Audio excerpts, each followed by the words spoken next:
Welcome back to the JubJub App MMA podcast. I'm here with today's guest, Eren Slick Selvi. Thank you for our sponsors that bring us to the show, JubJub App, Breatheeze, and VitaliTEA. Let's chat. Tell us, what makes XFC such a powerful and prominent kickboxing gym?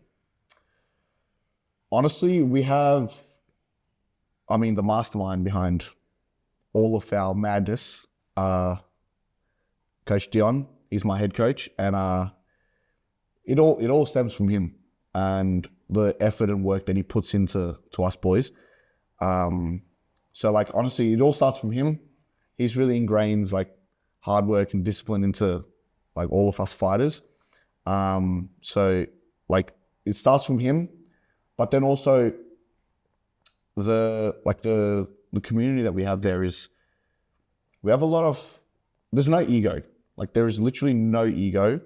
It is just all of us in there just trying to get 1% better every day, and we all push each other. So for example, I don't know how familiar you guys are with the way we spar, but we spar hard.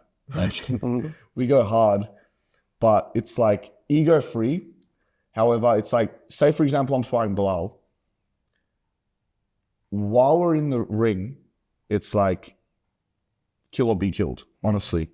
But we know we're in there to help each other get better. So it's we're humble enough to we can get hit, but we don't care. We don't get salty. We don't get mad at each other. That's what I'm saying. There's no egos. So that's, I feel another reason why we're so good at what we do, because all of us we're all there to help each other get better. So that's a big reason why I feel we succeed so much. Because we're all there to help each other, honestly. It's just ego free, honestly. Fantastic. And who are the main crew at XFC, your main teammates?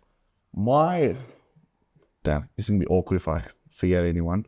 I guess your maybe your top three training partners, especially for your weight division. Yeah, the guys that I train with most frequently and the ones that help me in my camp the most currently, so obviously my coach Dion, my boy Bilal, my boy Callum Browning, Tristan Waldegrave.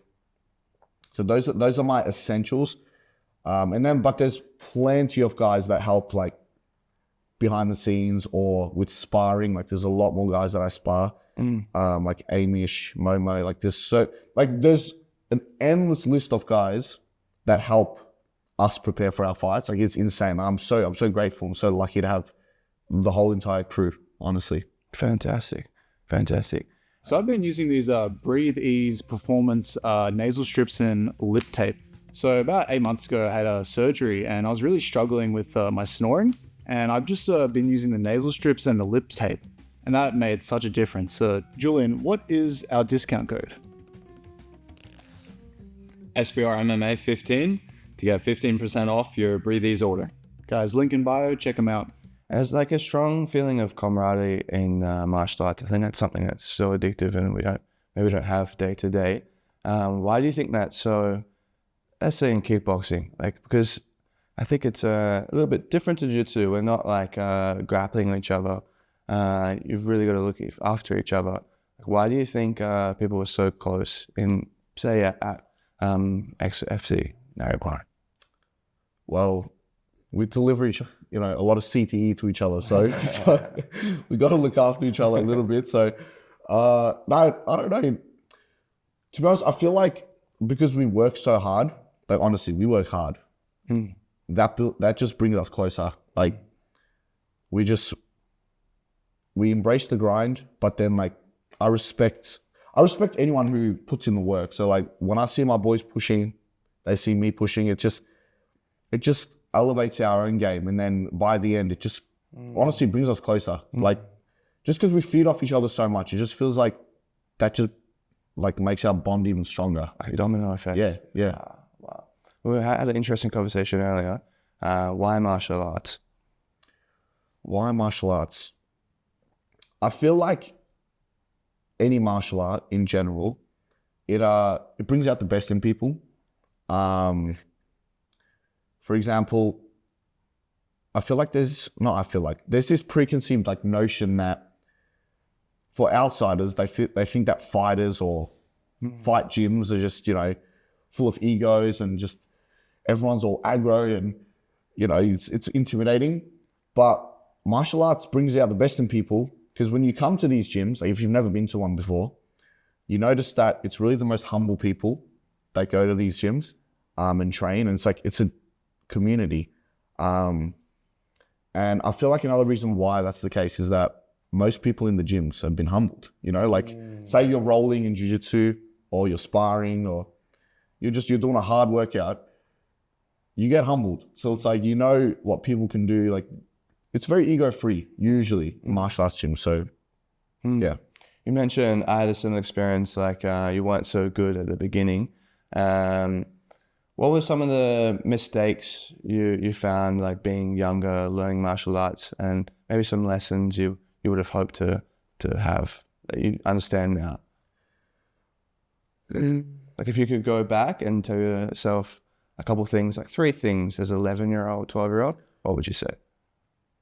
So back then, I didn't really have I didn't understand anything about like mindset and stuff like that. But like if I was to look at myself then from now, I would tell myself to just trust the process. And other than that, I don't know, honestly, that's like the biggest thing, just trust the process. I would have just told myself, just keep showing up. Trust in your coaching and your training. And then everything else will kind of fall into place as long as you don't stray off into the wrong path. And why K1? Why kickboxing? I like punching on. Yeah, that's I like throwing some hands and kicking and just there's something about landing a nice big punch on someone and seeing their head snap back. So it's a good feeling. Beautiful. Yeah. So it's satisfying. Yeah. Is there anything else that you find addictive about the sport? I love the grind. I love working hard every day, to be honest. Like there's something addictive about it. Like feeling my heart beating out of my chest, redlining every day. Like that's what gets me going. I love doing that shit every day, every single day. So I feel like it's just, other than the training actually, I'm a bit of an adrenaline junkie. I love feeling that. I just like feeling pressure. I don't know. I just like anything that's going to give me adrenaline. Honestly, I love it. I love it. Awesome. If you were to move into something else, what would you do? Say like you were told tomorrow you can't do kickboxing. Like, sorry, Eren, no more K1 for you. What interests you? What's a pursuit you would do after kickboxing if you had to? That's just like in general. Anything. Well, I love coaching. So I don't know if that counts. So because technically I won't be doing it, but I will be teaching it. But if that counts as an answer, coaching. I love coaching. Awesome. Honestly. What do you like about coaching? Honestly, I get a lot of fulfillment, like being able to teach. Like I coach a lot of people, and being able to see people progress from day one to, say I coach them for a year, 2 years, 3 years, seeing their evolution. I don't know, it's really fulfilling. Honestly, I really enjoy doing it. Which a lot of people are like, a really good fighter doesn't necessarily make them a good coach. But I've been able to, because I've been doing it for so many years, at XFC especially, they've given me a lot of opportunities to just grow as a fighter and as a coach.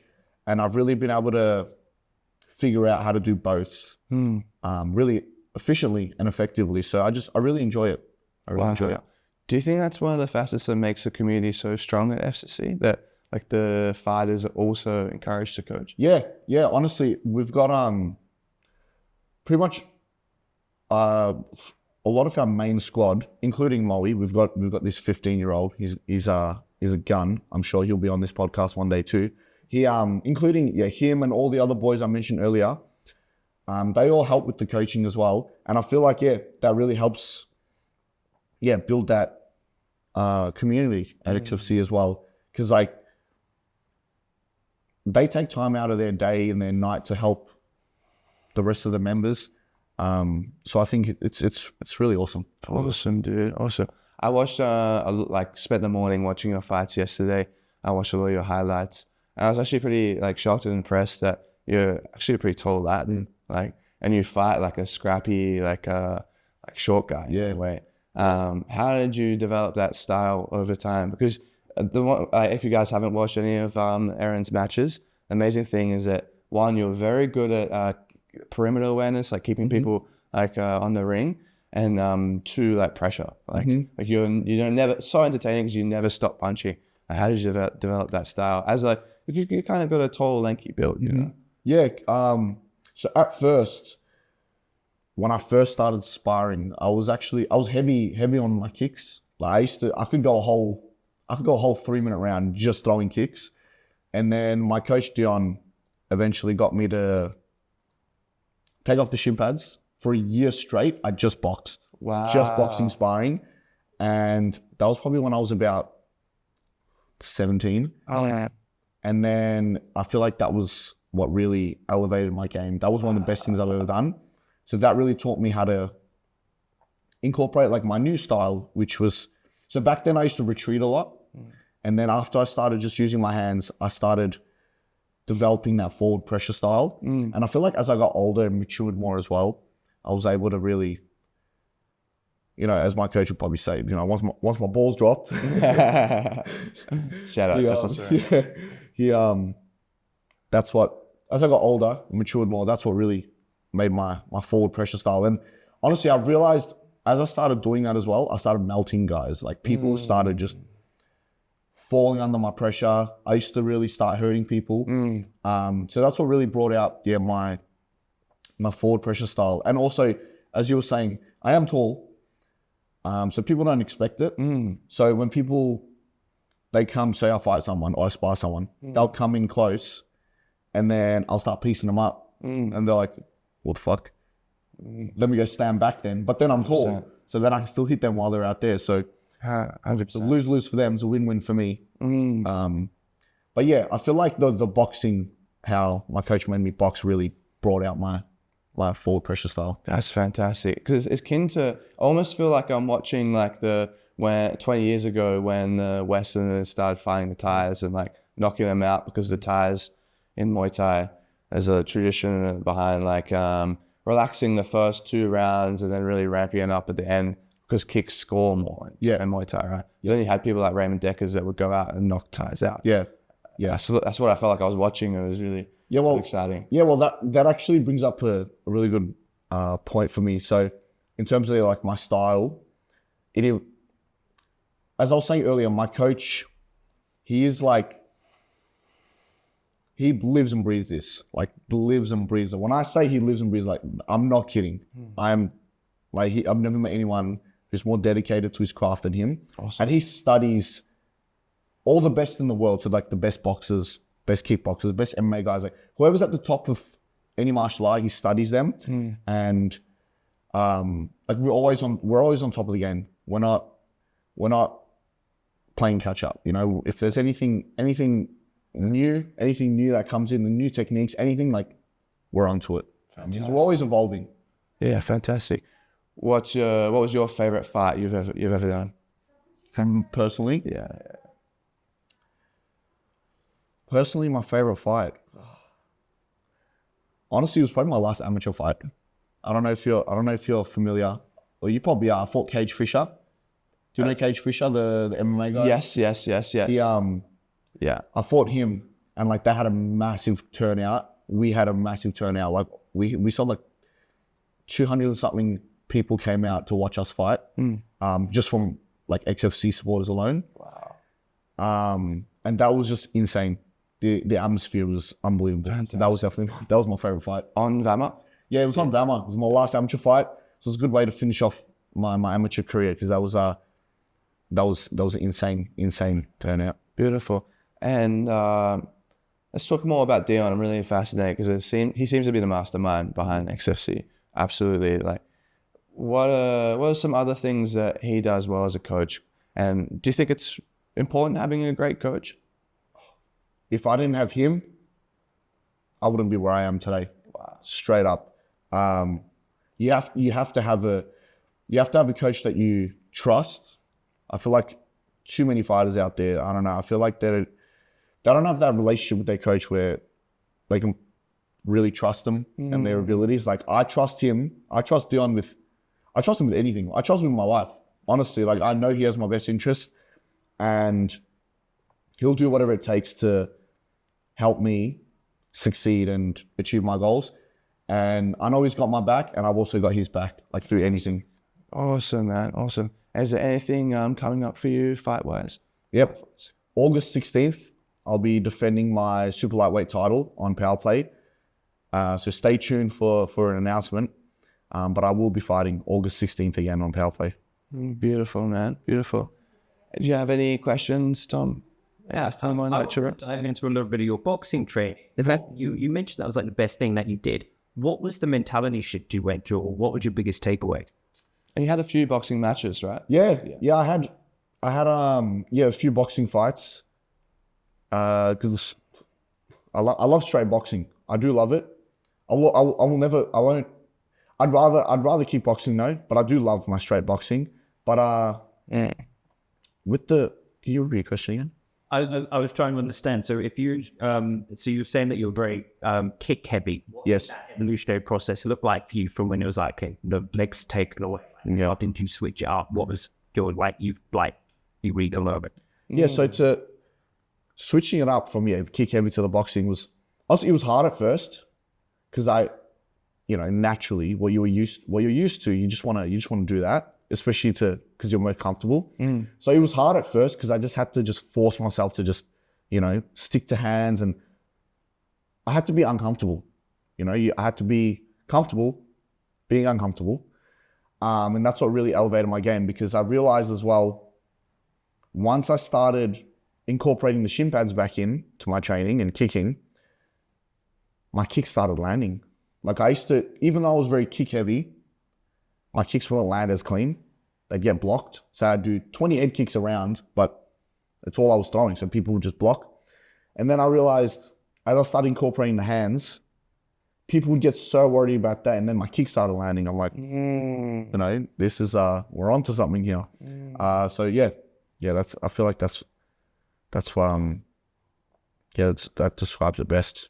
It's amazing that Dion had the vision to incorporate that constraint to really boost your boxing and your hands. Is that something he does with all of his athletes? Or does he individualize it? Or yeah. Like whenever he sees, say he sees a hole in someone's game, or he sees something that would be a good addition to someone's game or everyone's game, then he's onto it straight away. There's a term in gaming meta that's commonly used in combat sports now, the most effective tactical approach. What's the meta in kickboxing at the moment for listeners that might not be really in the scene? I can't give too much away with that one, but Eren's a meta. The meta is, to be honest, all I will say is train the way you want to fight. Simple as that. Okay. Nice. Sorry, go ahead. It's your interview. You go ahead, Tom, please. In boxing, there's quite a big. So I started boxing, which why not? There's quite a big jump and change in styles when you go from amateur to pro. Is it a similar journey in kickboxing or Muay Thai? Yeah. So from amateur to pro was still different, even for me, because over here, traditionally, you start off your amateur career or novice in 90-second rounds. So they're fast. Like you blink and the round's over. Then amateur is 2-minute rounds, and then pro is 3-minute rounds. So that extra minute from 2 to 3 minutes from amateur to pro it makes the world of difference, because even a 2-minute round, you're in there, you don't really have much time to think. It's kind of just go, start swinging.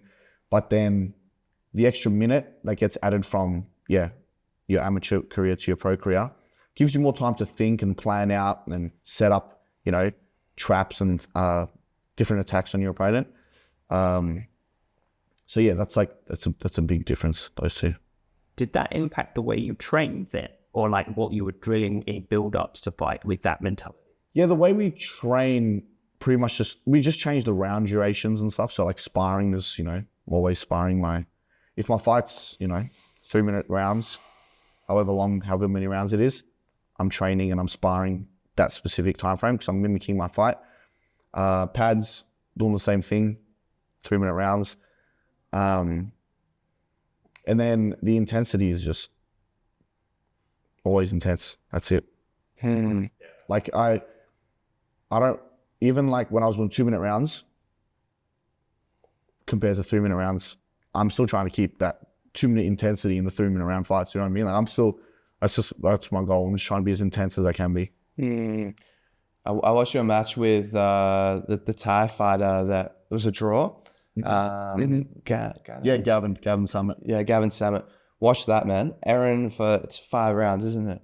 That was a 4-round one. Four round. And you weren't sure about the timing. Like it ended up being shorter rounds. 2 minutes, right? Yeah. But Eren like just punches the whole time. Like I reckon you should have won that. In my opinion, just with intensity. Like he was just running around. Gavin was just running around the ring. Like it's amazing. It's just a boxing match in a way. Like Eren's kicking, but like you're just constantly pressuring. Yeah. Well, that's my goal. I try and keep, like that's the thing.